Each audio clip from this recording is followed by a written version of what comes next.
1949. Okay. O sea, banearon los libros, o sea, prohibieron los libros de los hermanos Grimm en Reino Unido y en otros lugares por considerarlos de corte nacionalista, ¿no? Pues de hecho la Cenicienta es un cuento bélico, sí, ¿no? Es un cuento de hadas pero bélico. ya lo vimos también que Estados Unidos también lo hacía, ¿no? Con todas las historias de dinero fueron propaganda de guerra.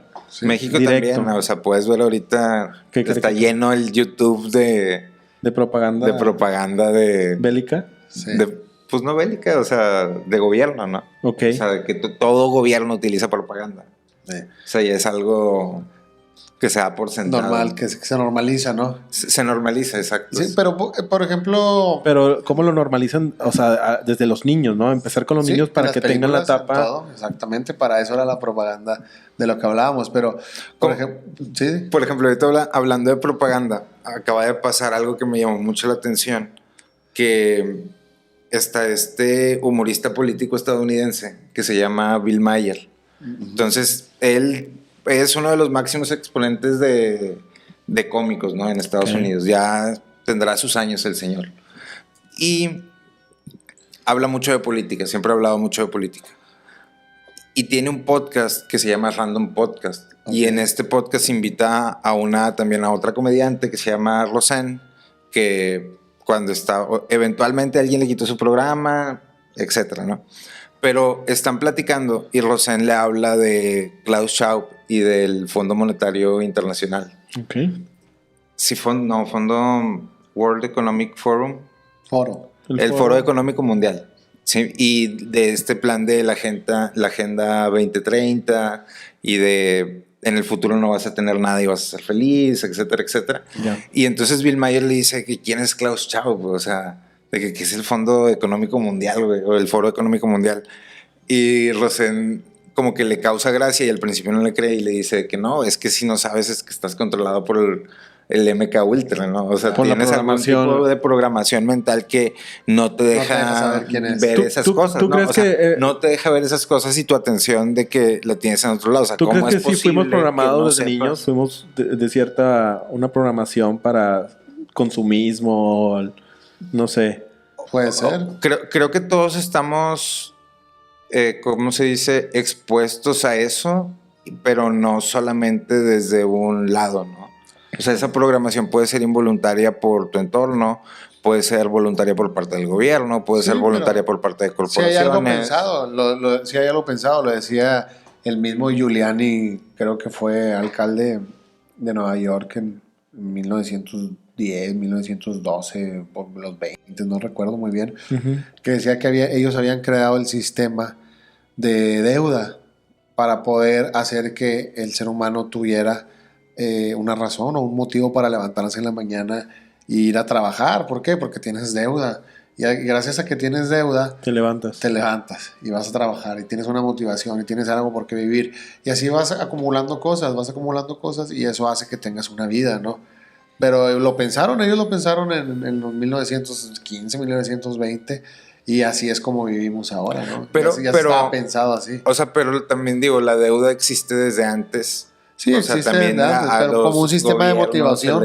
O a los reinos se les controlaba o se manejaba de esa manera. Forma, ¿no? O sea, a lo que voy es, estas cosas, lo que podemos llamar como programaciones, controles, etcétera, son cosas que existen desde hace mucho y solamente mientras van siendo nuevas personas, las van utilizando de distintas maneras. Las van adaptando. O sea, se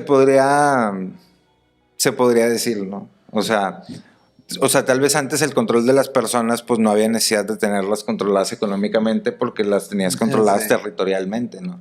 O sea, ya llega un punto donde no las puedes controlar territorialmente, las tienes que controlar a través de la economía.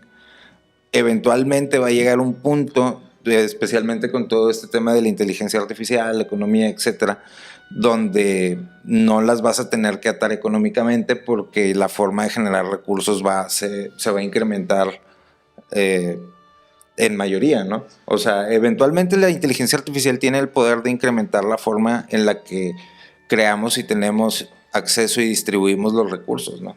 Entonces, cuando ya no nos puedan controlar económicamente, o sea, también por el tema de cripto, o sea que está muy interesante cómo el tema de cripto, la tecnología blockchain te puede acercar más a ser un soberano o a ser un individuo con soberanía, sin tener que depender de la soberanía de tu país. No, No, pues dependes del todo, de todos. No, pues o sea, ya hay como La un soberanía de libre, Internet. digamos, como un libre mercado de personas, ¿no? Sí, donde pero ya el los blockchain- países deciden o van a decidir Pero soy muy feo, un eventualmente libre mercado de dónde. personas. No, o sea, eventualmente vamos a llegar a un punto donde los países van a tener que hacer un esfuerzo por que personas vayan, o sea, personas con ciertas características vayan y habiten sus territorios. Claro. Sí, porque cada vez, ahorita se supone que hay una crisis de población, Como etcétera, granjitas. etcétera, ¿no? Sí, pero por ejemplo, hablando específicamente del blockchain, necesitas que todos aporten. Necesitas que todos en realidad,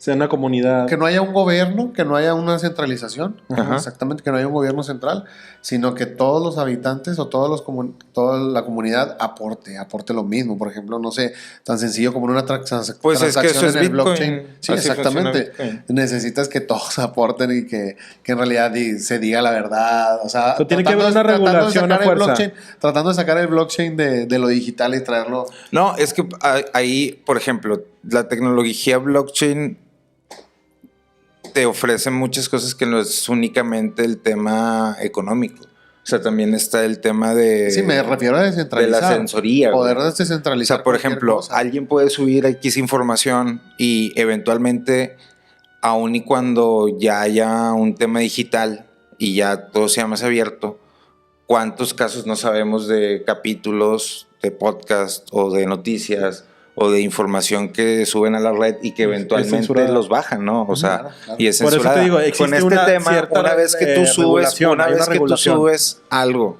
y lo inscribes en la blockchain, ahí se va a quedar. Sí. ¿Sí me explico? Pero Para existe la una posteridad. regulación dentro de Entonces, eso. Pues ahorita podríamos decir que no. Hay Pues es que es lo esfuerzos que te digo, es alrededor a del mundo, través pero, de todos. pero Todos, eventualmente la red es la red. eso, o sea, a lo que voy es eventualmente ahí están las herramientas para que no dependamos de un control económico. ¿Sí? Para que Y no que se ya centralice. la deuda ya eventualmente va a funcionar de otra manera y no de la manera que funciona. Y probablemente ya va a haber otro tipo de control que tal vez tenga que ver con, digamos, el transhumanismo, ¿no? Ya. O sea, que es como esta otra parte de hacia donde yo considero, hablando de propaganda, se ha hecho un gran esfuerzo propagandístico en los últimos años como que para empezar a programar a las personas y a la sociedad hacia ese tipo de cosas, ¿no? Claro. O sea, pero bueno, digamos, entre gobiernos y corporaciones, pues la propaganda es juego válido, güey. O sea, pero bueno, o sea, retomando el tema, o sea, de que estos cuentos tenían que ver con propaganda. Sí. O sea, decíamos que La Cenicienta era un cuento bélico.